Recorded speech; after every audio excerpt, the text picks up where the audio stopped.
Hello student, आप सभी का स्वागत है एसएस मैथ्स एकेडमी में। और बच्चों, इस लेक्चर में हम कंटिन्यू करने जा रहे हैं प्रोबेबिलिटी के आगे के न्यूमेरिकल्स। आई होप आप सभी ने प्रीवियस न्यूमेरिकल्स से आपके कंसेप्ट को और भी स्ट्रॉन्ग किया होगा और आने वाले न्यूमेरिकल्स आपको और भी नॉलेज देंगे बच्चों। जो है बच्चों क्वेश्चन नंबर 5। आई होप आप प्रॉपरली क्वेश्चन नंबर 5 को रीड कर पा रहे हैं। ध्यान से सुनिएगा बच्चों आप क्वेश्चन को। फ्रॉम 3 मेन एंड 2 वुमेन, यानी आपके पास ग्रुप है 3 मेन्स का और 2 वुमेन का। यहां पर आएगा environment committee of 2 persons is to be formed इन नंबर ऑफ पीपल्स में से हमें 2 पर्संस का एक कमिटी फॉर्म करना है जिसका नाम है एनवायरमेंट कमिटी, और जिसके फॉर्म्ड करने के लिए आपको 3 इवेंट्स अलग से दिए गए। तो कंडीशन फॉर इवेंट ए दी गई है बच्चों, there must be at least one women member.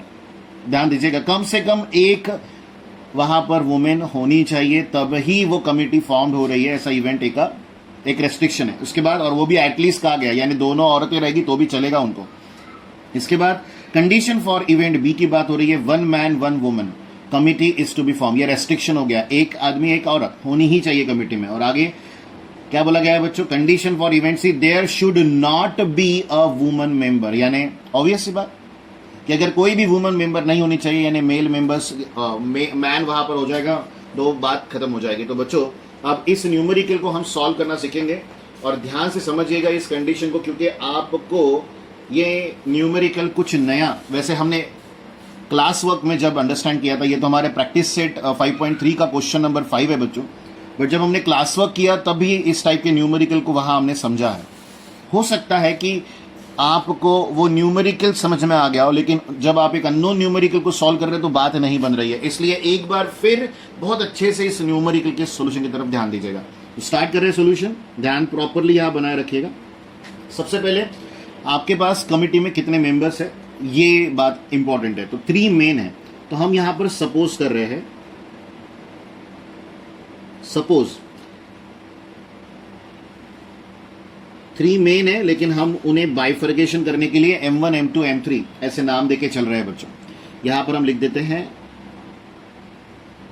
R 3 main and women है, तो W1 W2 ले लीजिए, और हमें सिर्फ 2 ही चाहिए, तो हम यहां लिखेंगे R 2 वुमेन।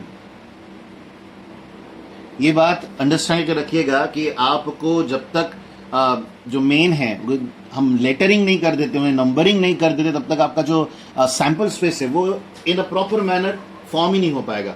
इस एक वजह से ये न्यूमेरिकल आपसे नहीं बनेगा। बस ये एक वजह संभाल लीजिए, पूरा न्यूमेरिकल फिर आपके लिए फ्लो में चला जाएगा। तो बच्चों आगे बढ़ रहे हैं। सैंपल स्पेस होने के बाद न्यूमेरिकल हमेशा ही सिंपल होता है, वी ऑल नो दैट। हम यहां लिखेंगे out of these main and women, हमें क्या फॉर्म करना है, एक कमिटी फॉर्म करनी है। तो हम यहां लिखेंगे ए environment committee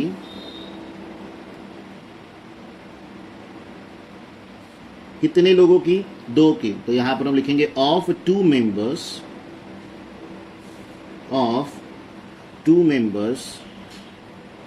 is to be formed। अब बारी है बच्चों सैंपल स्पेस लिखने की। बहुत अच्छे से ध्यान दीजिएगा, सैंपल स्पेस में सारी पॉसिबिलिटी लिखी जाती है, ये बात हमेशा ध्यान रखें और उसमें कभी भी गड़बड़ ना करें। तो ध्यान से सुनिए और समझिए। इस M1 के साथ, ध्यान से सुनो, हो सकता है ना कि M1 के साथ M2 को लेकर एक कमिटी बनी हो, या हो सकता है M1 के साथ M3 को लेकर एक कमिटी बनी हो, या हो सकता है M1 के साथ W1 को लेकर एक कमिटी बनी हो और M1 के साथ W2 को लेकर एक कमिटी बनी हो। यानी M1 हमने कांस्टेंट रखा और अदर मेंबर के लिए हमने इन 4 लोगों का यूज कर लिया। ओके बच्चों, अब कंसिडरेशन ध्यान रखो, हम कमिटी M1 नहीं बना सकते ना, यानी एक ही बंदे को, ऑब्वियस सी बात है आप रिपीट नहीं कर पाओगे, क्योंकि यहां पर आप एक पर्सन की बात कर रहे हो, करेक्ट, एक लिविंग थिंग की बात कर रहे हो, तो उसे आप डबल काउंट नहीं कर सकते। ये बात ध्यान रखिएगा। अगर 2 मेंबर्स चाहिए कमिटी में तो आपको 2 अलग अलग ही लेने पड़ेंगे। अब वो एक तो पूरी तरह से दोनों मेल हमने यहाँ पर रखे और या तो एक मेल एक फीमेल की बात भी हो रही है। तो इससे आगे बढ़ते हैं, अब M2 से लेंगे। अब अगर आप M2 के साथ, क्योंकि स्टूडेंट से ये गलती होती है और इसलिए मैं कहूंगा कि ये पॉइंट की तरफ ध्यान दीजिएगा। अगर आप M2 के साथ, अभी जैसे हमने M1 के साथ M2 M3 W1 W2 ये हमने लिख दिया, वैसे M2 के साथ बच्चे क्या करते हैं, M1 को जोड़ देते हैं, पर वो भूल जाते हैं कि मैं M1 M2 सिलेक्ट करूं या M2 M1 सिलेक्ट करूं, कमिटी तो वही फॉर्म हो रही है। तो इस छोटे से पॉइंट की तरफ भी आपको ध्यान देना होगा। तो M2 के साथ M3 को जोड़ना सही है, M2 के साथ W1 को जोड़ना सही है, M2 के साथ W2 को जोड़ना भी सही है। इससे आगे बढ़ते हो तो M3, अब M3 M1 लिखोगे तो वो ऑलरेडी काउंट हो चुका है, तो M3 M2 वो भी एक टर्म काउंट हो चुकी है, इसका मतलब हम उन्हें निगलेक्ट करेंगे। इससे आगे बढ़ते हो तो W, अब यहां पर W के लिए W1 W2 ये दोनों ले सकते हो, बट ऑब्वियस सी बात है W1 W2 यहां पर आएगा, करेक्ट है बच्चों। इसके बाद W1 के साथ M1, तो हम W1 के साथ M1 लिख चुके, W1 के साथ M2 वो भी हम लिख चुके। हाँ, हमने M3 के नहीं लिखे, M3 का हमने W1 और W2 के साथ कॉम्बिनेशन नहीं लिखा, ये हम मिस कर गए। ओके बच्चों, इसके बाद W1 W2 साथ में ले लिया है, W1 M1 वो भी हमारे पास अवेलेबल है, W1 M2 वो भी हमारे साथ अवेलेबल है, W1 M3 वो भी अवेलेबल है, W2 के साथ M1 यहां पर है, W2 के साथ M2 यहां पर है, यहां पर W2 के साथ M3 यहां पर है। इसका मतलब जितनी भी पॉसिबिलिटी थी सारी की सारी यहां पर काउंट होगी। अब कितनी हुई वो ध्यान से देखो, 1 2 3 4 5 6 7 8 9 10 पॉसिबिलिटीज है बच्चों, ये बात ध्यान रखिएगा। और 10 कैसे है वो भी मैं आपको एक्सप्लेन कर देता हूं। यहां पर टोटल हमारे पास कितने पर्सन अवेलेबल है, तो 5 पर्सन अवेलेबल है, कोई एक पर्सन रिपीट नहीं हो सकता, इसका मतलब अदर 4 के साथ उसका कॉम्बिनेशन आएगा। ये सिंपल सा लॉजिक हमें पता होना चाहिए और उसे डिवाइड बाई 2 कर दीजिएगा, 5 4 20 डिवाइडेड बाई 2, तो total number of sample space जो है यहाँ पर कितने आ जाएंगे बच्चों, 10। It is not like coins and die, तो वो वाला लॉजिक आप यहाँ पर अप्लाई नहीं कर सकते, ये बात ध्यान रखिएगा, क्योंकि वहां रिपीटेशन अलाउड है, यहाँ रिपीटेशन अलाउड नहीं है। तो सैंपल स्पेस फॉर्म हो गया। इसके बाद तो बड़ा सिंपल सा न्यूमेरिकल है हमारे लिए। तो यहां हम कंडीशन 1 के लिए काम करेंगे, लिखेंगे बच्चों, condition for event A is that at least one woman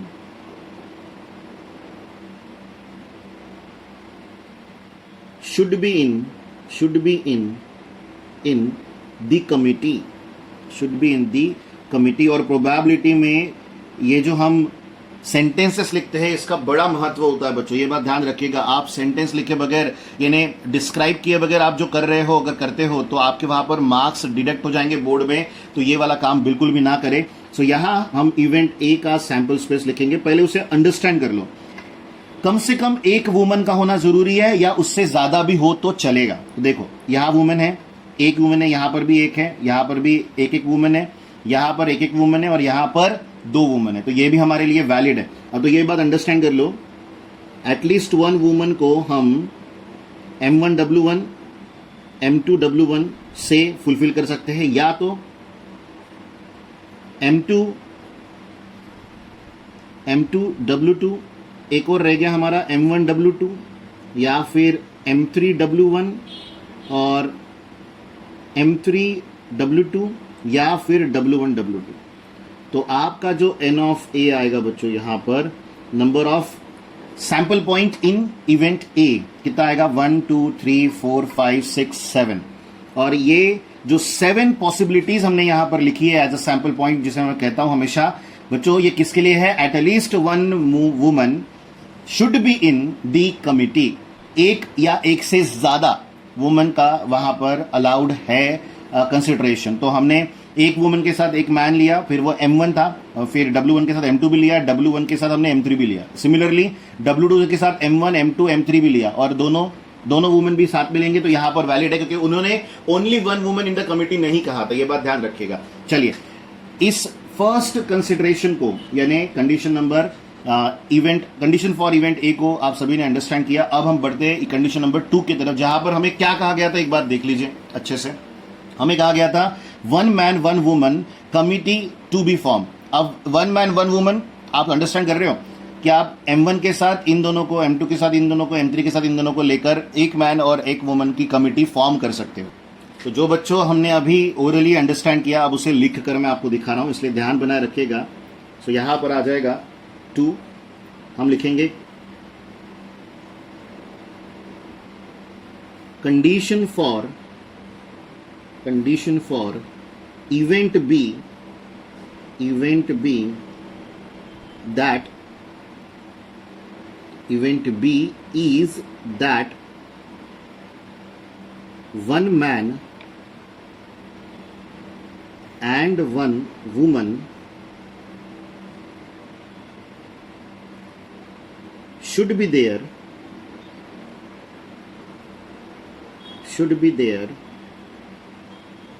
in the committee, committee. तो इवेंट बी का सैंपल स्पेस कैसा होगा, ध्यान से सुनिएगा। M1 ले लिया तो ऑब्वियसली दूसरा हम मैन नहीं ले सकते ना, एक मैन एक वुमन की बात हो रही है, तो M1 W1 या हो सकता है M1 W2। ये भी सेम हमारा कंडीशन सेटिस्फाई कर रहा है बच्चों। तो यहाँ पर M2 के साथ W1 आ गया, देन M2 के साथ W2 आ गया, देन M3 के साथ W1 आ गया, देन M3 के साथ W2 आ गया। तो ये है आपका इवेंट बी का ऑल पॉसिबल। तो यहाँ आ जाएगा बच्चों 6। आई होप आप अंडरस्टैंड कर रहे हो कि किस तरह से सोचते हुए हम न्यूमेरिकल्स को सॉल्व कर रहे हैं। और बच्चों यही प्रैक्टिकल अप्रोच होता है। आपको जब तक न्यूमेरिकल आप खुद से ट्राई नहीं करेंगे तब तक बात नहीं बनेगी। डाउट आता है तो आप जरूर वीडियोस का प्रॉपर यूटिलाइजेशन कर सकते हो, बट शर्त वही है पहले आप ट्राई करो। जहां पर आपकी गाड़ी अड़ रही है, जहां तक आप कर रहे हो बहुत अच्छी बात है, जहां से नहीं कर पा रहे हो उसे वैसा ही छोड़ देना गलत बात होगी। तो उसके लिए ही ये लेक्चर्स मैं आपको हमेशा प्रोवाइड करता हूं। तो ऐसे ही एक फॉर्मेट चलाते रहिएगा हमेशा कि चलो सर ने हमारे पास दे तो दिए है वीडियो, तो क्यों ना हम डायरेक्टली प्रैक्टिस सेट भी उसी से देख के कर ले। नहीं, पहले ट्राई करो, नहीं आएगा तो फिर यूटिलाइज करना लेक्चर्स को। ये बात हमेशा आपके दिमाग में होनी चाहिए। चलिए बढ़ते हैं यहां से आगे। 3 एग्जाम्पल नंबर 3 के लिए कंडीशन दी है इवेंट 3 की, तो हम यहां लिखेंगे condition for event C is that there should not be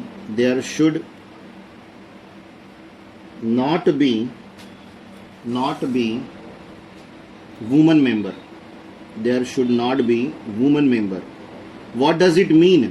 अगर दो लोगों के कमिटी में वुमन मेंबर को नहीं लेना है तो ऑब्वियस सी बात है, हम यहां लिखेंगे that is there should be only man member in the committee।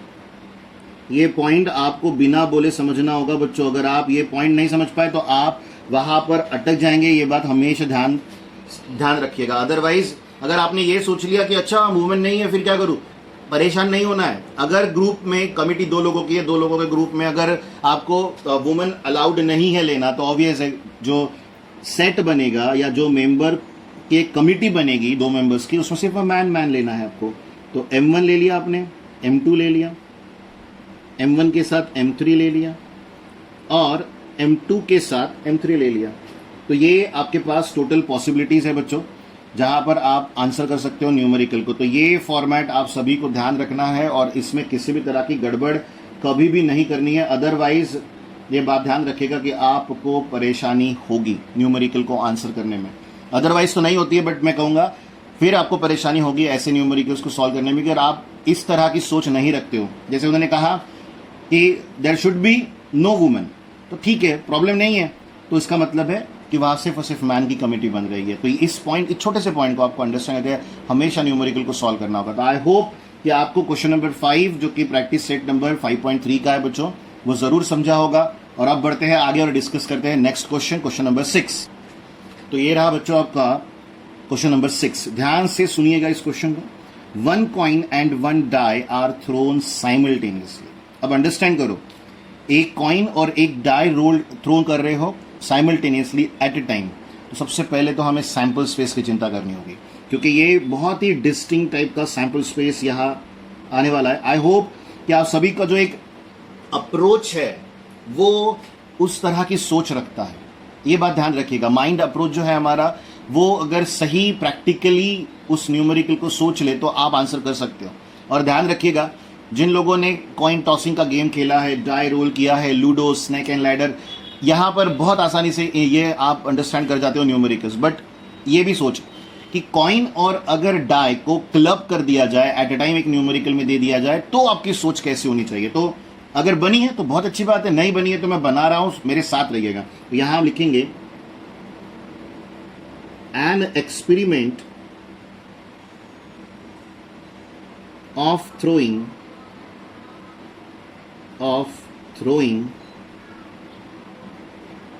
one coin and one die simultaneously,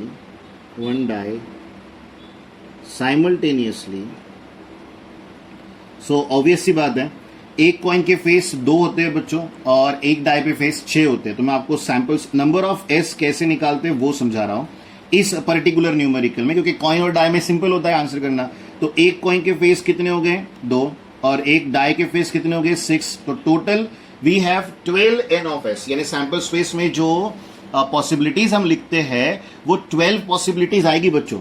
अब वो क्या क्या आएगी तो ध्यान दीजिएगा। ऑब्वियस है, फिक्स कर दो कि कॉइन पर आपने कॉइन टॉस किया, कॉइन थ्रो किया और हेड आ गया, तो हो सकता है ना कि हेड के साथ डाई पे 1 आ जाए, या हो सकता है 2 आ जाए, या हो सकता है 3 आ जाए, या हो सकता है 4 आ जाए, या 5 या 6। यानी कॉइन पर हमने हेड को फिक्स कर दिया और डाई के सारे ऑप्शन उसके साथ लिख दिए। इन द सिमिलर मैनर आप टेल का भी काम कर सकते हो, सिमिलर, इसे मिस नहीं करना, क्योंकि जहां हेड आ सकता है कॉइन में वहां टेल भी आ सकता है। इन 12 के अलावा, सॉरी यहां पर T6 होना चाहिए, इन 12 पॉसिबिलिटीज के अलावा और कोई पॉसिबिलिटी हो ही नहीं सकती, ये बात ध्यान रखिएगा। आपने नंबर ऑफ से भी इवैल्यूएट किया और आपने यहां पर प्रैक्टिकली इस एक्सपेरिमेंट को परफॉर्म तो नहीं किया, पर दिमाग में सोच कर ये सारे पॉसिबिलिटीज यहां पर आपने लिखे हुए हैं। कॉइन पे अगर हेड आ गया बच्चों तो हो सकता है कि डाई पे 1 आ जाए, पर यह भी हो सकता है कि 2 3 4 5 6 में से कुछ भी हो। सिमिलरली कॉइन पे टेल आने के बाद 1 2 3 4 5 6 में से कुछ भी हो सकता है। तो यह है आपका सैंपल स्पेस, जिनके लिए इवेंट ए, इवेंट बी और इवेंट सी हमें परफॉर्म करना है। तो यहां पर मैं आपको एक सिंपल एक्सप्लेनेशन दे देता हूं पहले इवेंट के लिए। So condition for event a, क्योंकि हमने कंडीशंस नहीं अंडरस्टैंड की थी, 1 coin and 1 die are thrown simultaneously के बाद ही मैंने आपको यहां से ये एक्सपेरिमेंट परफॉर्म करके सैंपल स्पेस लिखना सिखाया। यहां पर आएगा to get head and an odd number, यानी कॉइन का आउटकम क्या है बच्चों, हेड, और डाई के लिए क्या बोल रहे हैं वो ऑड नंबर। तो आपको एच वाले ऑड नंबर, एच जिनके साथ है वो नंबर्स ऑड होने चाहिए, ऐसे ऑप्शन देखने। तो एक H1 है आपके पास, एक H3 और एक H5 है, बस खत्म। आपको टी में नहीं जाना है, क्योंकि उन्होंने रेस्ट्रिक्ट किया है कि आपको हेड मिलना चाहिए और ऑड नंबर मिलना चाहिए। इसके बाद इवेंट बी के लिए टू गेट अ हेड और टेल, अब आप हेड और टेल दोनों को ले सकते हो और इवन नंबर के साथ कॉम्बिनेशन करना है। और सी में number on the upper face is greater than 7, अब 7 से बड़ा होना चाहिए, and tail on the coin. अब एक बात बताओ कि हमारे पास जो डाई है उसमें 7 है ही नहीं, इसका मतलब ये जो इवेंट रहेगा इसका जो हम करली ब्रैकेट में नंबर ऑफ एलिमेंट्स लिखते हैं, सैंपल पॉइंट लिखते हैं, वो नल आएगा। तो ऐसे भी न्यूमेरिकल्स आपको दिए जाते हैं बच्चों, उनके लिए भी आपको रेडी रहना होगा। चलिए आगे बढ़ते हैं इसी सोच के साथ, और नेक्स्ट जो इवेंट को लेकर हमने सॉल्यूशन बनाना है उसकी तरफ बढ़ते। तो बच्चों पहला इवेंट है condition for event A is that there should be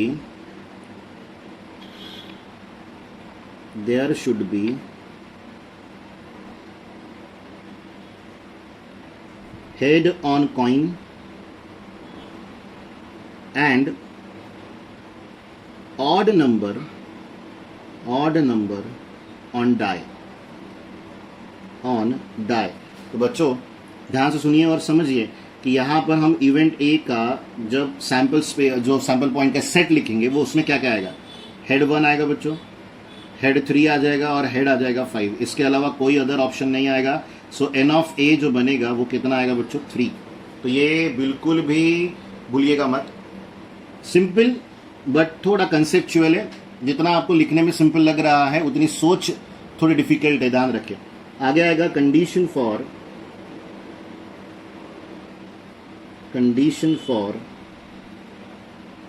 event b is that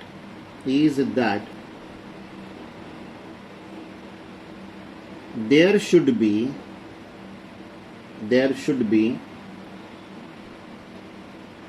head or tail on coin and an even number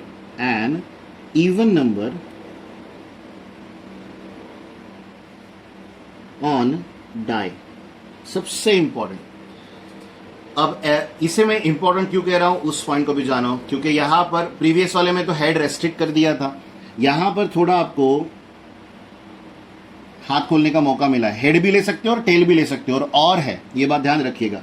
तो एच के साथ 2, एच के साथ 4, एच के साथ 6, एच के साथ 8 भी लिख सकता हूं, क्योंकि हम सबको ऑड नंबर लर्न होते हैं तो हम क्या करते हैं, फ्लो में चलते हैं। बट यहां पर आपको रुकना है और सोचना है, दाएं पर सबसे बड़ा नंबर कौन सा होता है, 6, उसके ऊपर आप नहीं जा सकते।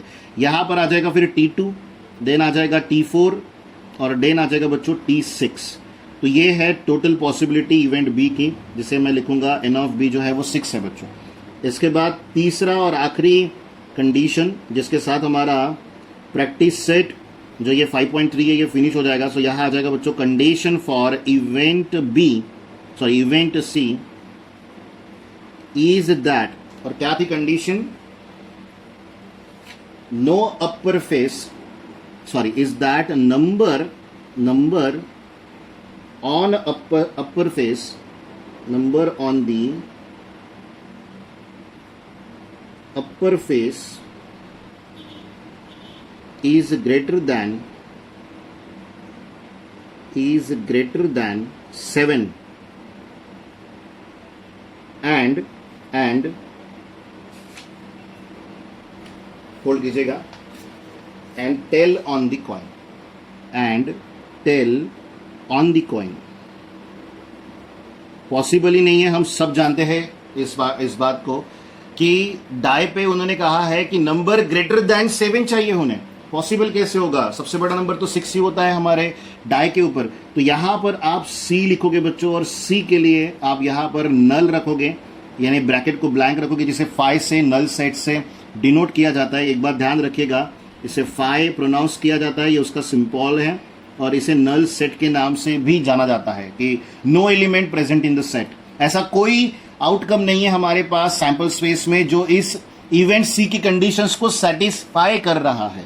सो हम यहां पर एन ऑफ सी को लिख सकते हैं बच्चों 0, और इसी के साथ हमारा खत्म होता है बच्चों प्रैक्टिस सेट 5.3। इसके बाद एक लास्ट टॉपिक हमारा रिमेनिंग है इस प्रोबेबिलिटी चैप्टर का, खुद प्रोबेबिलिटी ऑफ एन इवेंट। जैसे आपने इवेंट्स के यहाँ पर एन ऑफ जानने की कोशिश की, नंबर ऑफ सैंपल्स पॉइंट जो सेटिस्फाई करते हैं वो जानने की कोशिश की, उसे समझा, उसी के आगे वाला पोर्शन है, 1 स्टेप फॉरवर्डेड आप कह सकते हो। इवन इन न्यूमेरिकल्स में भी एक स्टेप अगर ऐड कर देता तो आपको प्रोबेबिलिटी ऑफ एन इवेंट मिलना शुरू हो जाएगी। बट थोड़ा वेट कीजिएगा, नेक्स्ट लेक्चर में हम उसी टॉपिक को कंटिन्यू करेंगे। बने रहिए बच्चों इसी तरह पर चैनल पर, ताकि आप टॉपिक्स को प्रॉपर वे में अंडरस्टैंड कर सकें। बाय बाय बच्चों, टेक केयर।